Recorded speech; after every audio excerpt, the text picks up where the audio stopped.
बच्चों बहुत सारे बच्चे मुझे कमेंट कर रहे थे कि सर NAS नास जो है NAS नेशनल नास है ना NAS नास है ना राष्ट्रीय उपलब्धि सर्वेक्षण परीक्षा 2021 प्रैक्टिस पेपर 3 विषय आपका सामाजिक विज्ञान है, कक्षा 10वीं है ना। का मैं वीडियो लेकर के आया हूँ MP बोर्ड मध्य प्रदेश लोक शिक्षण संचालनालय मध्य प्रदेश भोपाल के बच्चों के लिए। आप यहाँ पर देख सकते हो, उसको हम पूरा सोल्व करेंगे और समझते हुए पढ़ेंगे हम इसको, है ना। इस पुस्तक में कुल 70 प्रश्न, कितने प्रश्न? 70 प्रश्न है। यहाँ पर आपको 70 प्रश्नों को आपको यहाँ पर हल करना है। यहाँ पर आपको कितने प्रश्न दिए गए हैं? यहाँ पर आपको टोटल 70 आपको यहाँ पर प्रश्न दिए गए हैं। पुस्तक में दिए गए प्रश्नों को उत्तर देने के 120 मिनट का समय है। प्रत्येक प्रश्न में 4 विकल्प ABCD है, इनमें से केवल एक ही सही उत्तर है। आपको सही उत्तर का चयन करना है। विद्यार्थी रफ कार्य इसी पुस्तक में कर सकते हैं।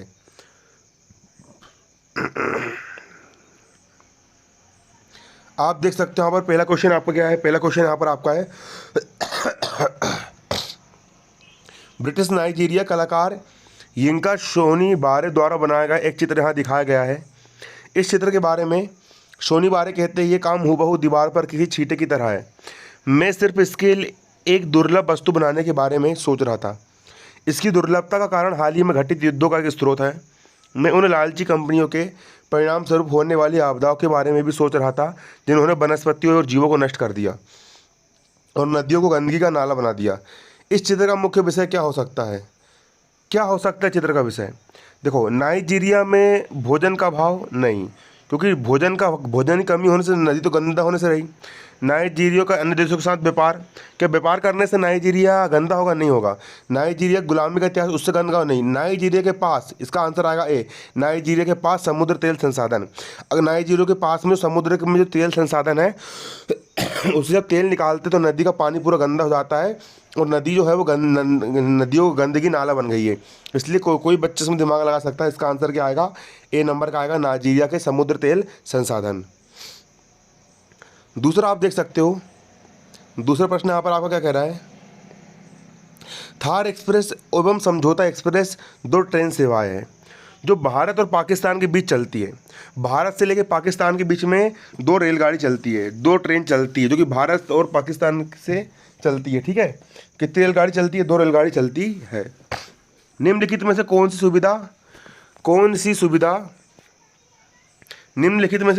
सुविधा इन देशों के यात्रियों के लिए ट्रेन सफ़र करने का कारण हो सकती है? पहला, इन ट्रेन में यात्री एक देश से दूसरे देश की यात्रा के दौरान पासपोर्ट वीज़ा की आवश्यकता नहीं होती। दूसरा, ये दोनों देश के अंदरूनी हिस्से में यात्रा के अन्य साधन की तुलना में कम समय लेती है।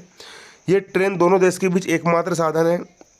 इन ट्रेनों के यात्रियों को मुफ्त टिकट दिए जाते हैं। इसका आंसर आपका क्या आएगा? तो देखो, आप अगर भारत से पाकिस्तान जा रहे हो ट्रेन से, है ना, तो मुफ्त में टिकट मिलेगी? नहीं मिलेगी। तो लास्ट ऑप्शन आपको गलत है। ये ट्रेन एकमात्र साधन है, गलत है। ट्रेन से भी जा सकते हैं हम, हवाई जहाज से भी जा सकते हैं। तो देखिए, हाँ, इसका आंसर बी आएगा। बी आंसर आएगा कि भैया ट्रेन जो होती है सबसे कम समय लेती है। आप हवाई जहाज में जाओगे तो आपको उड़ के जाना पड़ेगा, टाइम लग जाएगा। और ट्रेन में ऐसा होता है कि डायरेक्ट बॉर्डर क्रॉस करके हम जा सकते हैं। तो ट्रेन जो होती है कम समय लेती है। तो दूसरे का आंसर आएगा आपका बी। दूसरे का आंसर आपका क्या आएगा? बी आएगा। अगला प्रश्न यहाँ पर आपका दिया है, भारत के एक विशेष क्षेत्र से संबंधित निम्न कुछ स्थानीय व्यंजन दिए गए हैं, है ना। पहला दिया गया है, स्थानीय व्यंजन का मतलब होता है खाने पीने वाली वस्तुएं। ठीक है, पहला यहाँ पर आपको दिया है तंगतूर। स्थानीय सब्जियों के साथ छाछ को लेने को हम बोलते तंगतूर।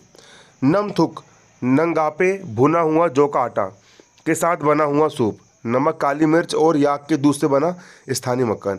याक कहाँ पर पाए जाते हैं? याक जो होते हैं वो आपके लद्दाख में पाए जाते हैं।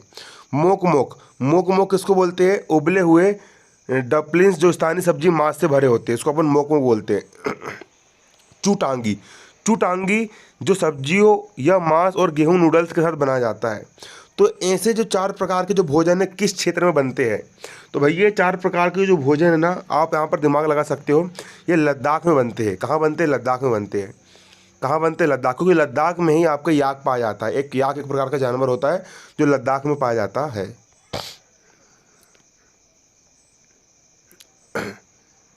अगला प्रश्न यहाँ पर आप देख सकते हो, दुनिया के 2 देशों के बीच की तुलना का एक हिस्सा निम्न है। करोड़ों में जनसंख्या, क्षेत्रफल, 92 करोड़ जनसंख्या और एक देश की है 132 करोड़ जनसंख्या। क्षेत्रफल, एक देश का क्षेत्रफल है इतना दिया, दूसरे देश का क्षेत्रफल इतना है। और मुख्य धर्म है उसमें ईसाई धर्म है, इस्लाम है और अन्य धर्म है, जिसकी 92 करोड़ जनसंख्या है। और जिसमें 132 करोड़ जनसंख्या है गैर धर्म, बौद्ध धर्म, ईसाई धर्म, ताओ धर्म, इस्लाम, यहाँ पर आपका इतना है। तो ये कौन से देश के बारे में तुलना की गई है? तो भैया ये अफ्रीका और चीन की बात की गई है ना। ये वाला देश अफ्रीका का देश है और ये वाला देश आपका चीन का देश है। ये दो देश कौन कौन से? अफ्रीका, चीन। इसका आंसर आएगा आपका बी नंबर का, ठीक है, अफ्रीका और चीन।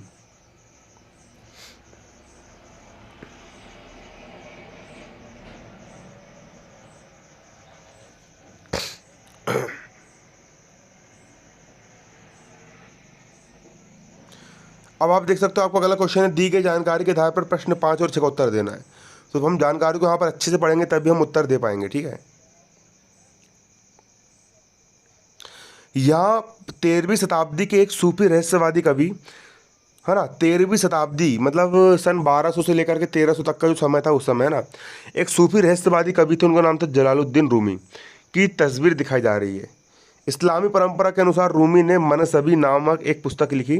कौन सी पुस्तक लिखी? मनसबी नामक पुस्तक लिखी, जिसे एशिया माइनर के क्षेत्र में सांस्कृतिक जीवन को प्रभावित किया था, ठीक है। ये चित्र आप देख सकते हो। हाँ, अब प्रश्न 5 आप देखो, ये चित्र को ध्यान से देख लो, चित्र किसका है ना। अगला अब प्रश्न देखो, निम्नलिखित में से कौन सा पहलू रूमी के भगवान के बारे में तत्व ज्ञान दर्शन शास्त्र का मूल है? इसका आंसर क्या आएगा? पहला पॉइंट है, कई रूपों एवं नामों के बजाय ईश्वर सार्वभौमिक एक समान है। दूसरा, भगवान के कई अवतार और रूप हिंदू अवतारों के समान है। तीसरा, भगवान एक है लेकिन सुशोभित और बुद्धिमान इंसान की तरह दिखाई देता है। ईश्वर केवल पवित्र मस्जिदों में रहता है। तो इसका आंसर क्या है? जो रूमी मानते थे कि कई रूपों के बजाय, नाम के बजाय ईश्वर सार्वभौमिक और एक है। तो इसका आंसर 5 का आपका पहला आएगा। 5 का आंसर आपको पहले नंबर का आएगा, ठीक है।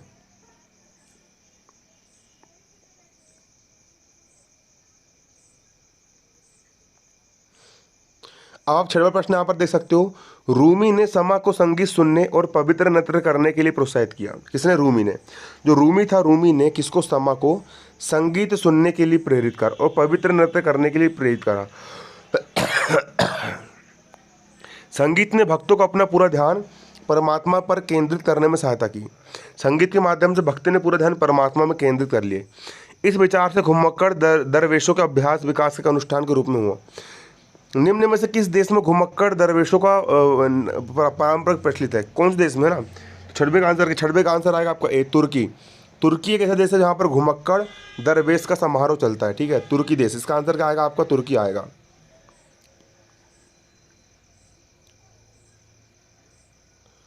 अगला क्वेश्चन है, भारत में लाइट, पंखे, रेफ्रिजरेटर आदि के लिए आवश्यक ऊर्जा कहाँ से उत्पन्न होती है? कहाँ से उत्पन्न होती है भैया? तो भैया कोयला से उत्पन्न होती है। कोयला के माध्यम से ही, कोयला को जला करके लाइट के लिए, पंखों के लिए, रेफ्रिजरेटर के लिए हम ऊर्जा मतलब लेके करके आते हैं, कोयला। 7वें का आंसर आएगा आपका डी।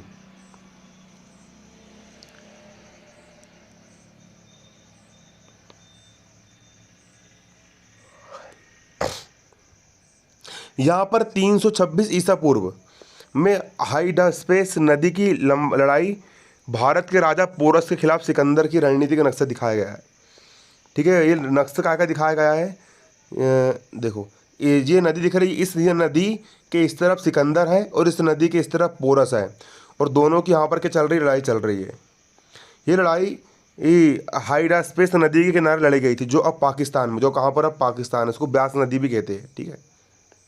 तो प्रश्न देखिए, निम्नलिखित में कौन सा विकल्प सबसे बेहतर बता? लड़ाई में क्या हुआ?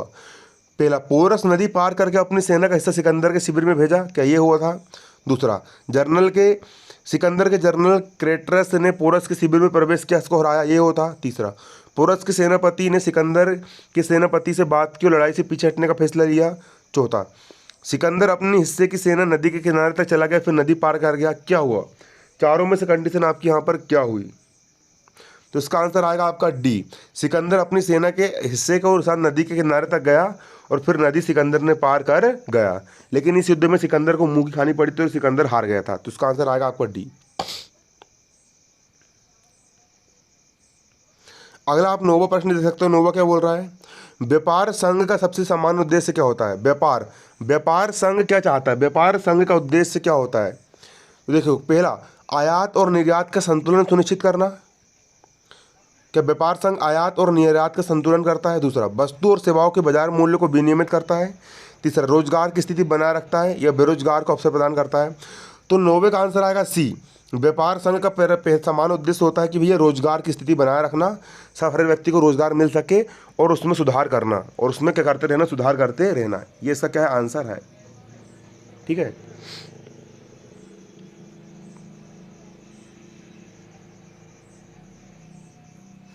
अगला प्रश्न आप देख सकते हो, मुद्रा का अवमूल्यन का अर्थ है किसी देश की मुद्रा के मूल्य को अधिकारी रूप से कम करना।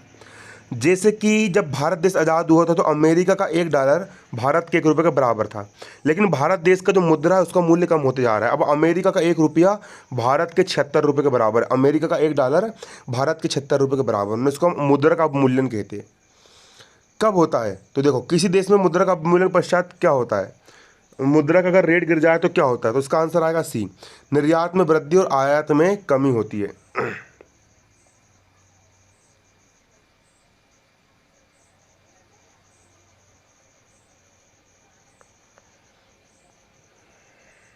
ठीक है, इसका आंसर आएगा सी।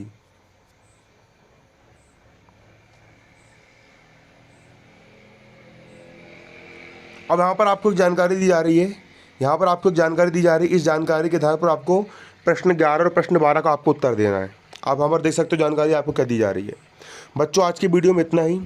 ठीक है, अगर इस वीडियो पर अगर मेरे समथिंग 1000 से ऊपर या 1500 से ऊपर व्यूज़ चल जाते हैं तो फिर मैं NAS के पूरे हल करवाऊंगा। और अगर मेरे इस वीडियो पर व्यूज़ नहीं जाते हैं, 500 से कम व्यूज़ रहते हैं, तो फिर मैं आपको नहीं करवाऊंगा। ठीक है, अगर 1000-1200 व्यूज़ जाते हैं, 2000 व्यूज़ भी जाते हैं इस वीडियो पर, तो मैं आपको आगे का हल करवाऊंगा। धन्यवाद। जय हिंद, जय भारत।